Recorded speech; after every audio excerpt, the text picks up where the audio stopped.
I don't think their lives drastically change enough for us to say it's worth bombing you. Like for me to say, all right, Ryan, I'm going to let you and your family potentially get nuked because a Ukrainian might have a Russian government. It's just not different enough. If it were maybe, let's say, China coming in to France and taking over France, that is a drastic difference for the people of France, I would say. So that would be... Geopolitics is when people look different.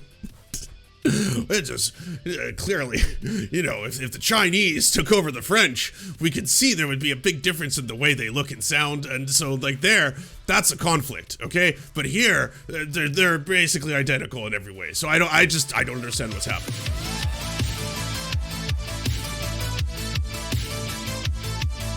Okay, I'm just gonna see this rising thing. Good morning and welcome to Rising. The potato famine was a British-fueled genocide. And Kim, you know who agrees with me? President Joe Biden.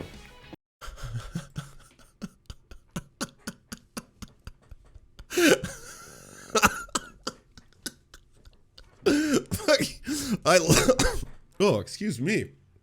Ryan Grimm coming in hot, spicy. I love it. What a Chad move. Just at the very start of it. Like, hello, welcome. here's some facts for you. Oh, he's right. Oh yeah, no, he's 100% right. I don't know if that was something they were joking about behind the scenes and that they were debating that, and then she was like, oh, that's utterly absurd. And it's like, all right, we're going live. We're about to be on live television. And then Ryan Grimm was like, you know what? Fuck this.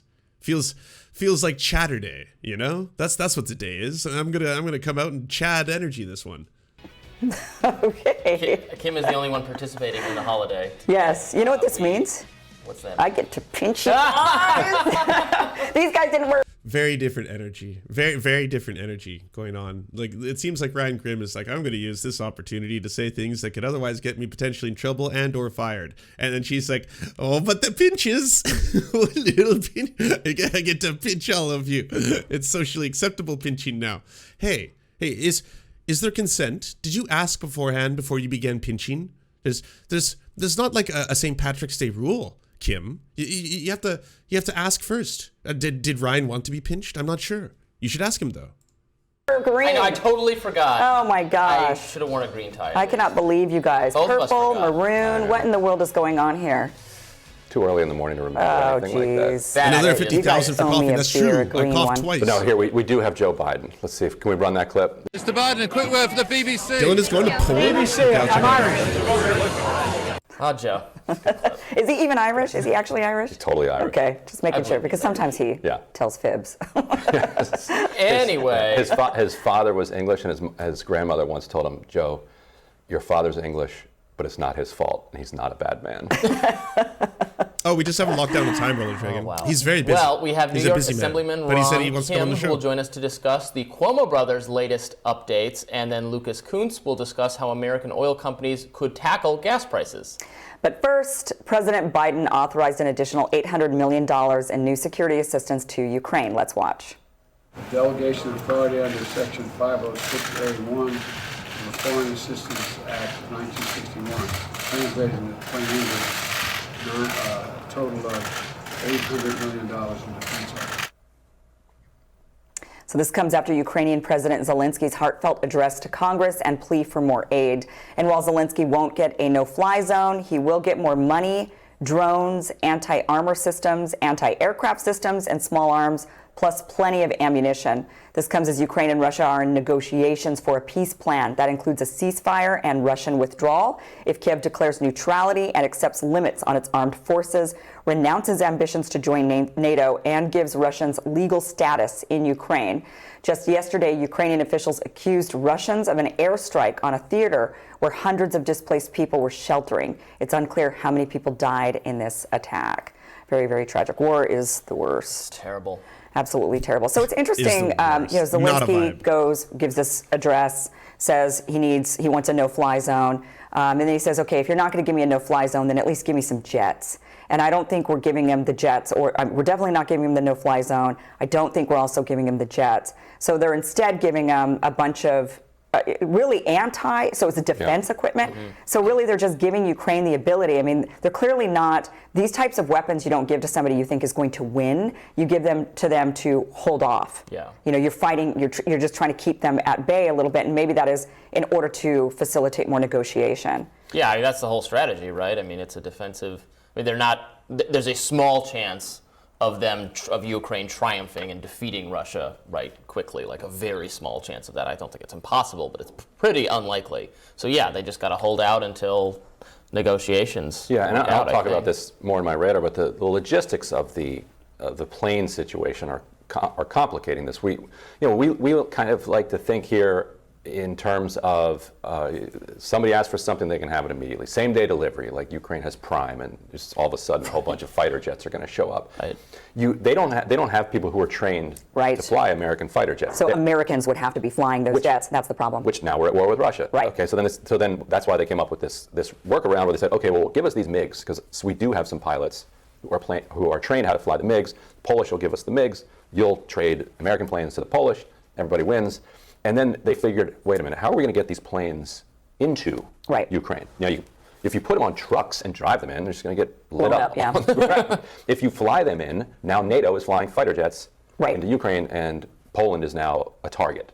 Unless you could get Ukrainian pilots out into Poland. The problem is they still would be taking off from Poland. Yeah. So it's I mean, all of this is absurd. It's a war. Yeah. But what everybody has counts agreed on the same as absurd rules. right as now it's actually us doing it rather than someone else is totally absurd. And Psaki also pointed out yesterday that Ukraine has multiple squadrons that they're not using, and that almost all of the assaults that Russia is carrying out are coming from the land, firing missiles mostly, and cruise missiles, and a no-fly zone isn't going to do anything about that.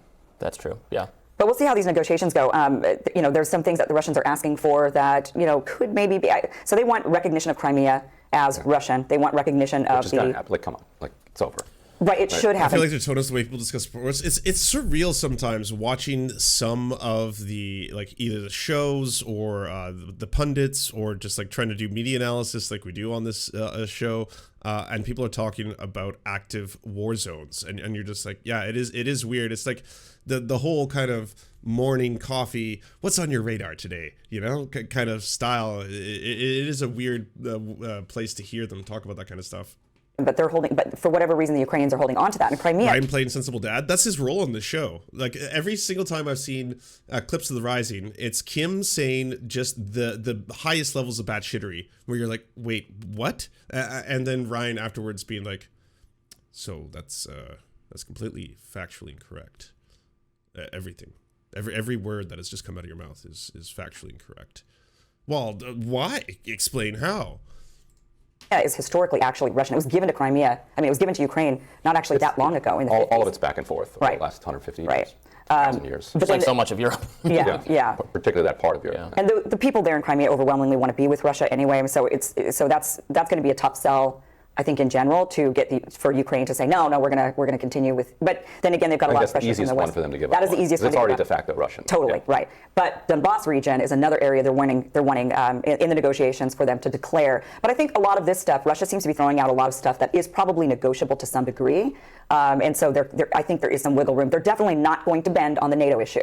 They're not bending on that. Right. Well, but Zelensky already bent. But so Ukraine has bent. Right. Ukraine is doing that. Russia will not bend on the NATO issue. So they're saying you have to do that. Zelensky already gave in on that. And Russia's not going to bend on the military capacity of Ukraine. They do not want Ukraine to have some high-powered weapons from the West. Right, and it seems like the way that'll be negotiated is, in exchange, Ukraine would get security guarantees from Russia, from NATO, but from NATO and from Russia. But the security guarantee from Russia would be, we promise not to invade. But the guarantee from NATO would be like, we'll defend you in these particular ways, and that's where they're going to have to negotiate, because you don't want it to be a NATO type.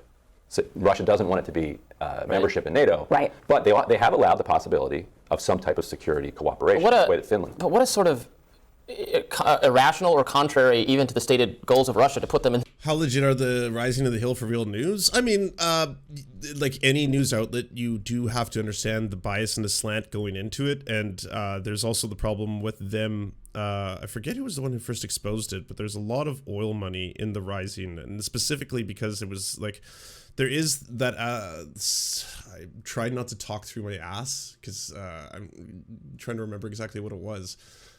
something to the effect that it's intentionally designed in order to sow anger and dissemination amongst DNC ranks between Justice Democrats and progressives and the more corporate Democrats and stuff like that. But I couldn't remember if that was a conspiracy theory or if we actually had verification. The connections to the oil money is real, and obviously there's going to be a slant there if you have oil executives and stuff like that promoting your newspaper or your publication or whatever it is. But it's not as if they intentionally print or publish unfactual information. It's just it's slanted. It's like any other news source. You have to understand going into it.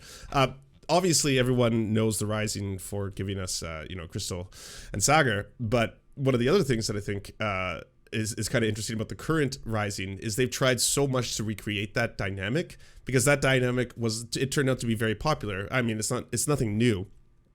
You take a prominent conservative, you take a prominent leftist or progressive, you put them together in the show, and then you find out where they have friendships. It's kind of the idea, right? And then we live in a complete echo chamber here, live in a total bubble. The guests I bring on are oftentimes lefties, stuff like that.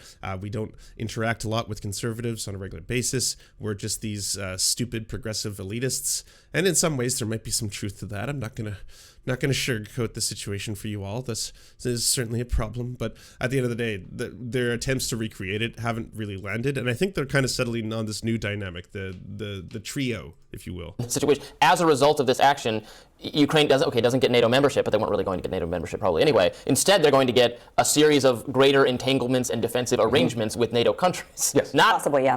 So what is Russia doing? This is what's going to come of this. Putin also produced a sense of Ukrainian nationalism that is much more profound than it was even a month ago. Yes, Zelensky's a saint. His sainthood right, now. He was at 22% approval rating. Yeah, nobody liked him. Yeah. Right. The Ukrainians never really trusted their government. In fact, when the vaccine, Zelensky won. Right, and when there was the vaccine rollout, and there was very low uptake in Ukraine, and people were asking why, and then they would do surveys, and they would find out that the Ukrainians just didn't trust their government. That 70-something% of them were like, we just don't trust these people. So what they tell us to do, we don't really want to do. Did you see that Jussie Smollett's attacker was let out of jail? No, I didn't. They're not wrong. I don't trust our government. Their government? I don't know enough about I don't trust any Their government is very corrupt. They're one of the most corrupt countries in the world, and they have been for a while. They're run by either Russian-backed oligarchs or Western-backed oligarchs. But either way, the people are not running their country. But we're claiming that we're there for democracy. But I don't know how much democracy they have. Well, and that's why Zelensky was able to power through, a guy who had absolutely zero political experience. That can happen in democracies too, though. Right. I mean, yes. But they're like, it's a joke, so why don't we just get a comedian for president? Yeah. I feel like she just stunlocked Ryan for a second there. He was just sitting there. He's like, wait, what? What did you just say out loud? Okay. Imagine if the U.S. did that. How strange that would be. Yeah, reality television stars or things. Yeah. So strange. Okay. Anyway, yesterday we discussed the media being overexcited about the prospect of war. I love, that's subtle. I don't think everyone is really appreciating. Kim certainly doesn't know what's going on, but I don't think everyone is appreciating the burns that are going on just underneath it, right? Where it's just working democracies hiring reality TV show hosts. Wouldn't that be wild? Not like ours. That's never happened. It's a good job, Ryan. This is funny. According to a Pew poll shown on MSNBC, 35% of Americans support taking military action even if it risks nuclear conflict. An overwhelming majority supports sanctions and admitting refugees. So I talked to Congressman Ro Khanna about Zelensky and Biden's negotiations earlier this week. The congressman said, quote, "We should aggressively be encouraging diplomacy and fully support Zelensky in reaching whatever settlement he sees achievable to save Ukrainian lives." And I do think this is a key question. If Zelensky is the one, is on the pedestal that we've put him on, then don't we also need to empower him to fully negotiate with Putin? Because if he goes into negotiations with Russia, or his people go into negotiations, and they're not empowered to lift sanctions or to otherwise speak on behalf of the coalition that's supporting him, then how does he even how do they get But I taken think that is the seriously in case, that room? isn't it? He is empowered. We've said that we will lift the sanctions. Blinken said yesterday morning that Putin would need to show irreversible commitments for us to lift the sanctions. So what does that mean? We don't even show you. Yeah, what does that mean? What does that mean? That means you can't back out of an Iran deal. Right. Yeah. Right. So what? No, we know how these commitments work. We know they're not irreversible. Yeah. Right. And so there's a nervousness among some watchers of the situation who say that the U.S. and the EU are going to keep a lot of these sanctions in place because they're beneficial. They believe that they're beneficial. That'd be incredibly foolish to do that. And they're not beneficial. It'd be throwing Ukraine into a meat grinder. Yeah. It would be bad for Ukraine. It also continues to affect our gas prices, other things like that. Wheat prices. Puts us at war footing with Russia. So that is just, it is such a bad idea that only our government could come up with it. But Yeah. All of these, so many of these governments that believe in this realpolitik, zero sum, if our enemy how many is times getting do they hurt. have to be discredited? Once again, I guess. One planet, man. One Yeah. planet.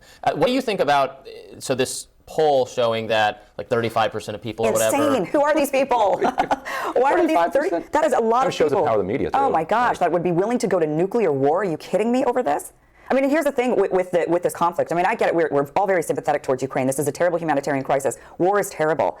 But, and I'm sure I'm going to get a lot of flack for saying this, there isn't a lot of difference between living in Russia and living in Ukraine. That to me is a fact. There's just not a whole lot of difference for the people that are in these countries. And so a country, if worst case scenario, Russia takes all of Ukraine, decides to Even if bring that is true, what does that have to do with any of this?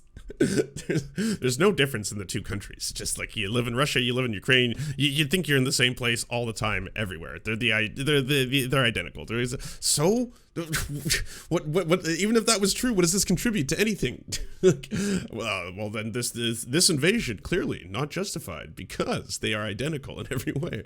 it back into the Russian fold. Let's say that I don't think that's what Russia's planning on doing, but let's just say it goes to that and it's being run by Russia. What do you think is going to happen to the average Ukrainian? Do you think they would notice a difference? Canada just got greenlit to invade America. Well, I mean, let's be real. If this ever goes down, Canada will fall, and quickly. In fact, it's already fallen. It's pretty much just a vassal state for the U.S. at this point. So the U.S. will they'll come over here and they'll be like, okay, we're taking Canada, and Canada will be like, well, we disagree with your methods, but at the same time, this is in the interest of all Americans.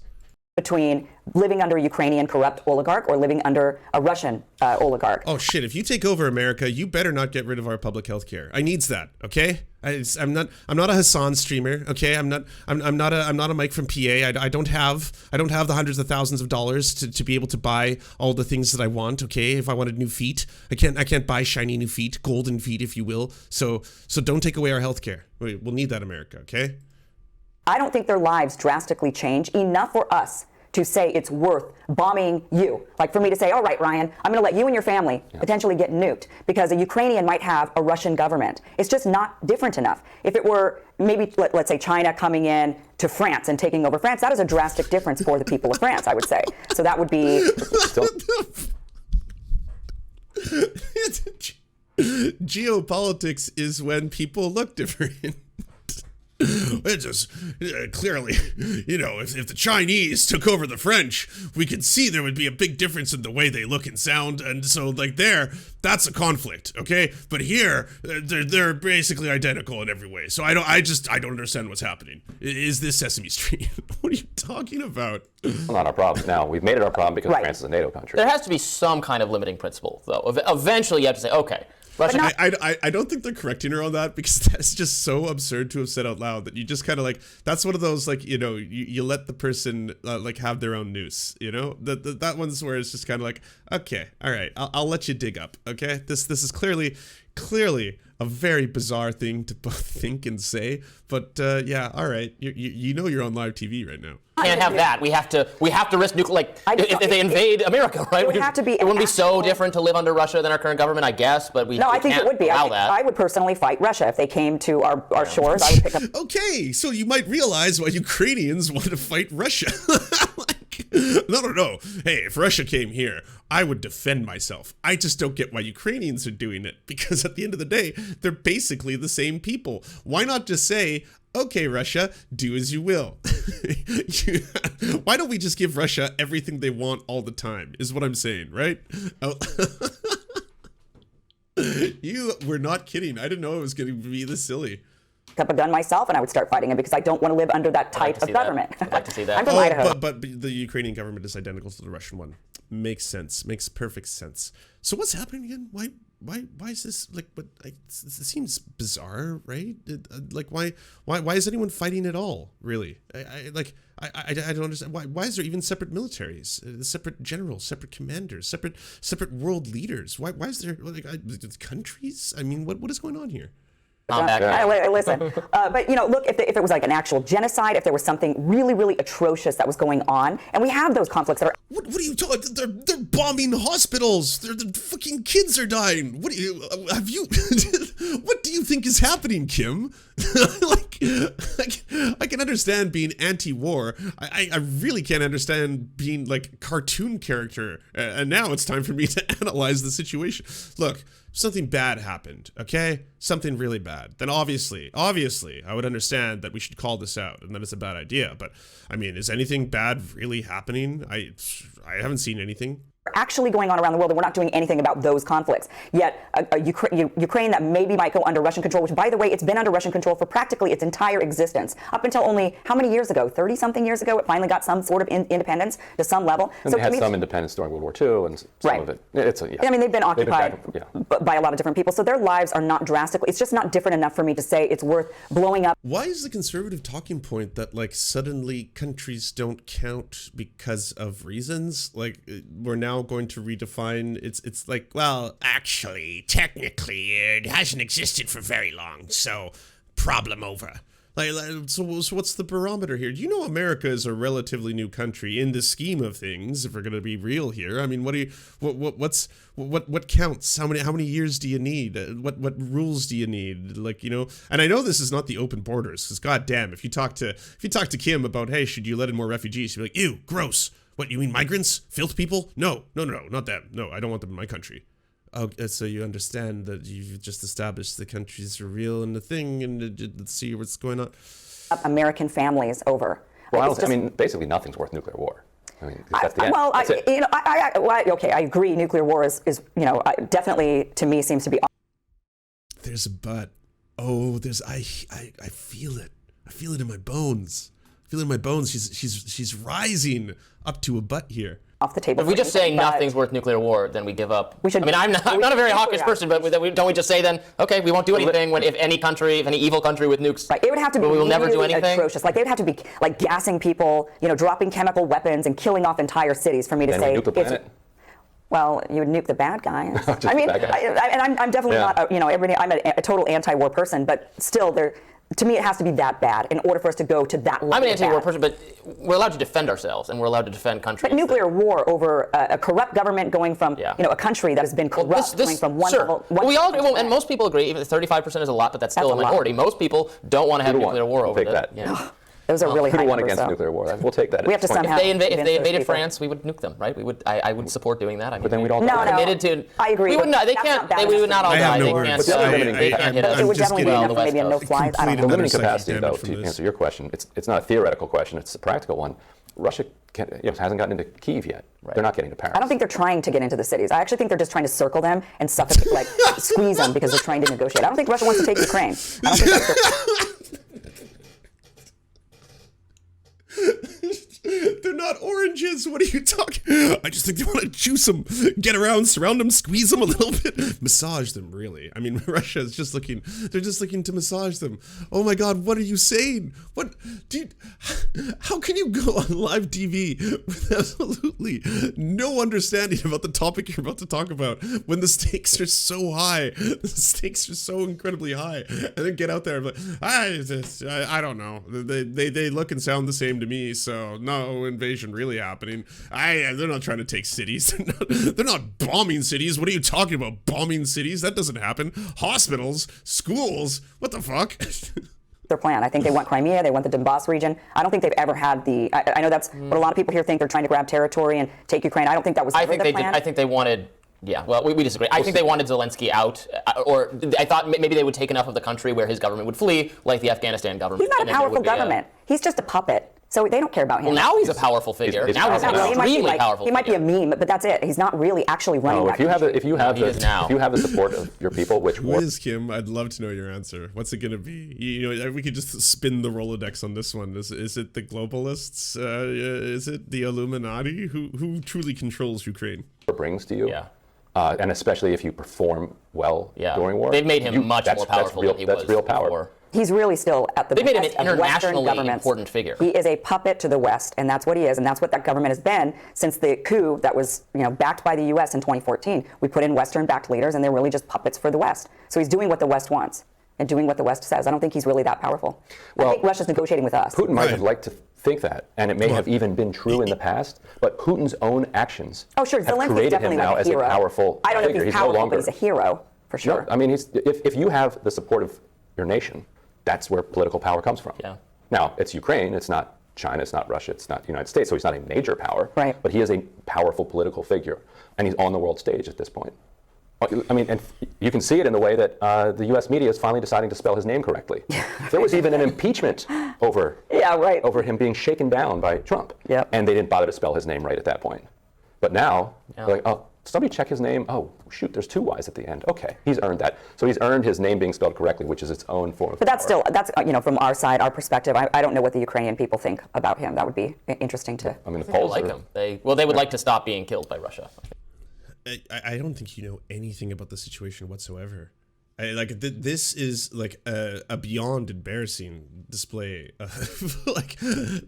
I'm not gonna toot my own horn here. I'm not the geopolitical genius boy wonder or anything like that. I do get things wrong, but like before saying the words Ukraine or Russia, I would at least want to learn that they are different countries.